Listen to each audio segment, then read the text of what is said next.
Diórthωσις, reformation, from shadow to substance.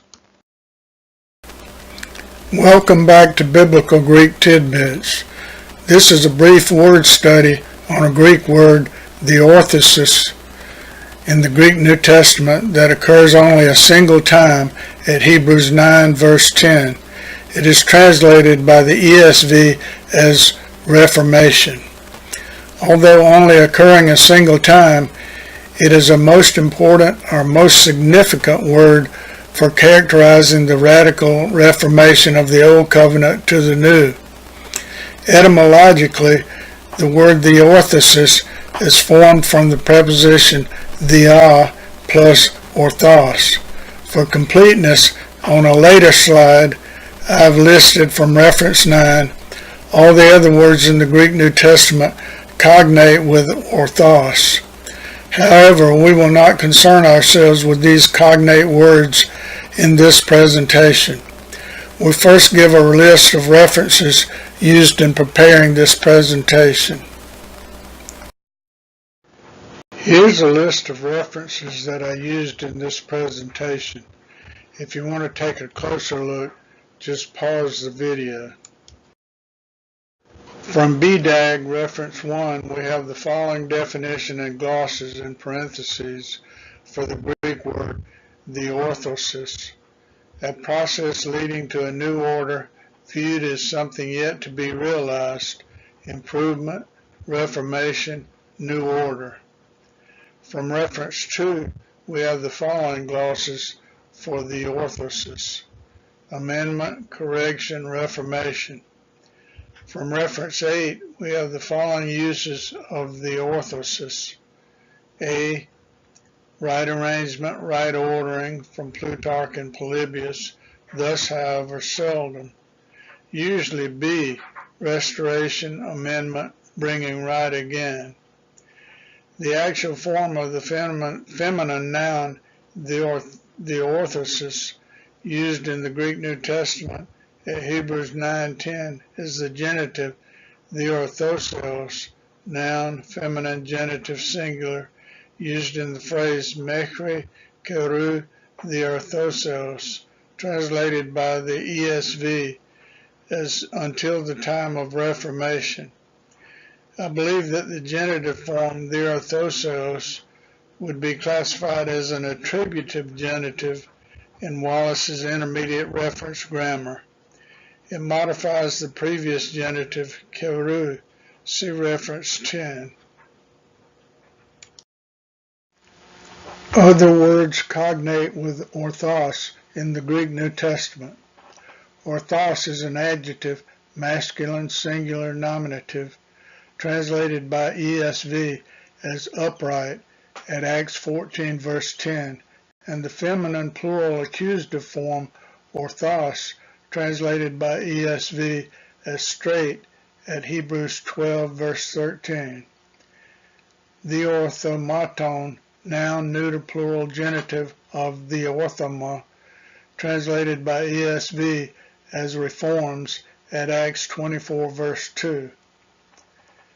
Epanorthosin, noun, feminine, singular, accusative of epanorthosis, translated by ESV as correction at 2 Timothy 3:16.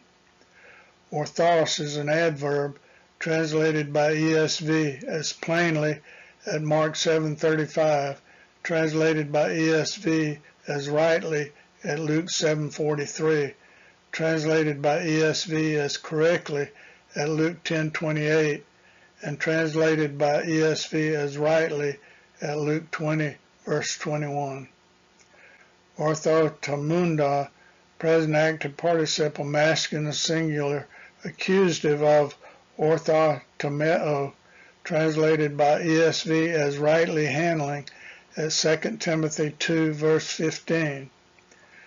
Orthopodusin, verb present active indicative third person plural of orthopodeo, translated by ESV as in step at Galatians 2:14. Epidiorthosi, verb aorist middle subjunctive second person singular of epi or thao, translated by ESV as might put into order at Titus 1:5. Anorthothi, verb aorist passive indicative third person singular of anorthao, translated by ESV as made straight at Luke 13 verse 13, and future active indicative form anorthoso, translated as I will restore at Acts 15:16, and the aorist active imperative second person plural form anorthosate, translated by ESV as you lift and strengthen at Hebrews 12 verse 12. Here's the Greek text of Hebrews 9 verses 6 through 12. Just pause the video to read the entire text. Here's the English Standard Version translation of Hebrews 6 verses 9 through 12. Just pause the video to read the entire text. We really should read all of Hebrews, or at least all of the 9th chapter, to get the complete context. But since this is a brief word study, we use only a few verses from chapter 9, including the 10th verse in which our word occurs.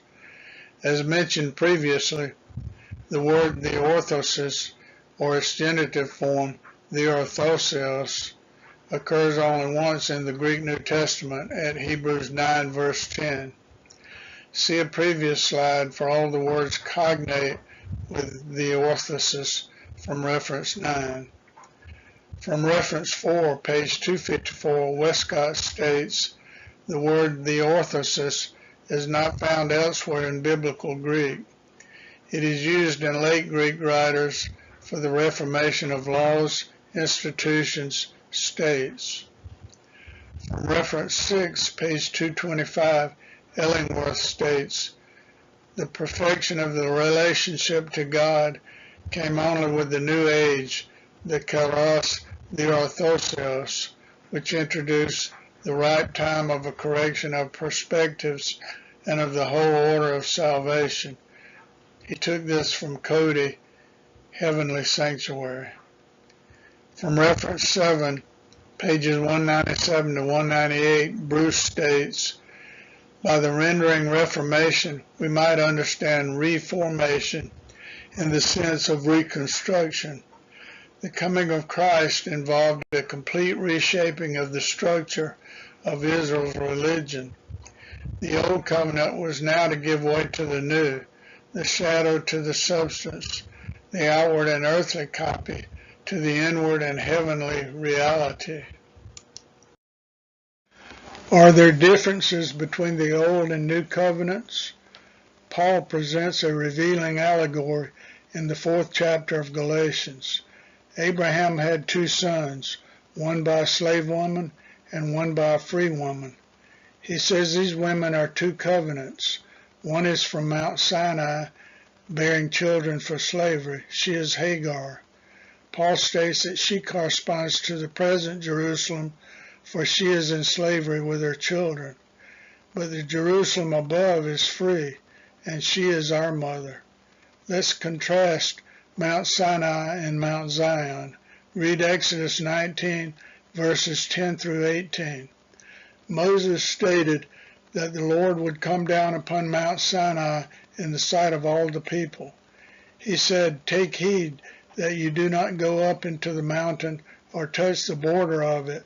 Whoever touches the mountain shall be put to death.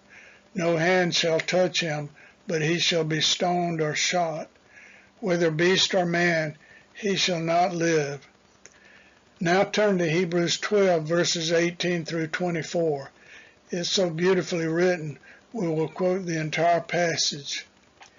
You have not come to something that can be touched, a blazing fire, and darkness, and gloom, and a tempest, and the sound of a trumpet, and a voice whose words made the hearers beg that not another word be spoken to them. For they could not endure the order that was given. If even an animal touches the mountain, it shall be stoned to death. Indeed, So terrifying was the sight of that, Moses said, I tremble with fear. But you have come to Mount Zion, and to the city of the living God, the heavenly Jerusalem, and to innumerable angels in festal gathering, and to the assembly of the firstborn who are enrolled in heaven, and to God the judge of all, and to the spirits of the righteous made perfect, and to Jesus, the mediator of a new covenant, and to the sprinkled blood that speaks a better word than the blood of Abel. I think it is clear from previous comments and many other passages in the New Testament, such as Romans 3, verses 21 through 22, Romans 7, verses 4 through 6, 2 Corinthians chapter 3, Galatians 3, verses 23 through 29, Galatians 4, verses 8 through 11, Galatians 5:18, Hebrews 7, verses 11 through 19, that the new covenant superseded the old and is indeed something entirely new. The early Christians did not turn the world upside down because of some renewed interest in the law. The new covenant that was ushered in with Jesus' death is not the old covenant warmed over, but is something radically new, although there are glimpses and foretastes and shadows of it in the old. It is new wine. It is light shining in a dark place. It is the sound of a rushing mighty wind. It is the abrogation of the sting of death. It is a complete reformation, a diórthoses of the old order. Thank you for watching this presentation. As usual, I defer to real scholars on all matters of biblical Greek.